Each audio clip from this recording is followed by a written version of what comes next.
ಮಂಗಳೂರಿನ ತುಳುನಾಡಿನ ಆರಾಧ್ಯ ದೈವ ಕೊರಗಜ್ಜನಿಗೆ ಅವಮಾನ ಮಾಡಿದ ಪ್ರಕರಣ ಸಂಬಂಧ ಕೊರಗಜ್ಜನನ್ನು ಹೋಲುವ ವೇಷ ಧರಿಸಿದ ವರ ಹಾಗೂ ಇತರರ ವಿರುದ್ಧ ದೂರು ದಾಖಲಾಗಿದೆ.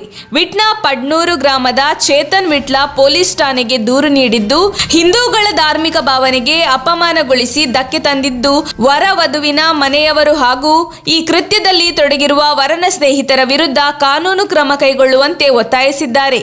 ಸದ್ಯ ವರ ಉಮರುಲ್ಲಾ ಬಾಷಿದ್ ಹಾಗೂ ಇತರರ ವಿರುದ್ಧ 153A 295 IPC ಅಡಿಯಲ್ಲಿ ಪ್ರಕರಣ ದಾಖಲಾಗಿದೆ.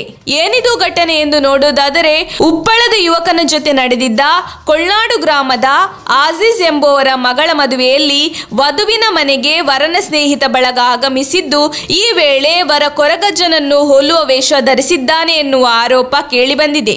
ಈ ವೇಳೆ ಮದುಮಗ ತಲೆಗೆ ಅಡಿಕೆ ಹಾಳೆ ಟೋಪಿ, ಮುಖಕ್ಕೆ ಕಪ್ಪು ಬಣ್ಣ ಹಚ್ಚಿಕೊಂಡು ವಧುವಿನ ಮನೆಯ ಮುಂದಿನ ರಸ್ತೆಯಲ್ಲಿ ಹಾಡು ಹೇಳಿ ಕುಣಿಯುತ್ತಾ ಬಂದಿದ್ದಾನೆ. ಸದ್ಯ ಸಾಮಾಜಿಕ ಜಾಲತಾಣದಲ್ಲಿ ಈ ವಿಡಿಯೋ ವೈರಲ್ ಆಗಿದ್ದು, ಈ ಕೃತ್ಯದಿಂದ ಹಿಂದೂ ಧಾರ್ಮಿಕ ಭಾವನೆಗೆ ಧಕ್ಕೆಯುಂಟಾಗಿದೆ ಎಂದು ಸ್ಥಳೀಯರು ಆಕ್ರೋಶ ಹೊರಹಾಕಿದ್ದಾರೆ.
ನಮ್ಮ ತುಮಕೂರು ಮಾಧ್ಯಮದ ವಿಶೇಷ ಸುದ್ದಿಗಳನ್ನು ನಿರಂತರವಾಗಿ ಪಡೆದುಕೊಳ್ಳಲು ಚಾನೆಲ್ ಅನ್ನು ಸಬ್ಸ್ಕ್ರೈಬ್ ಮಾಡಿ.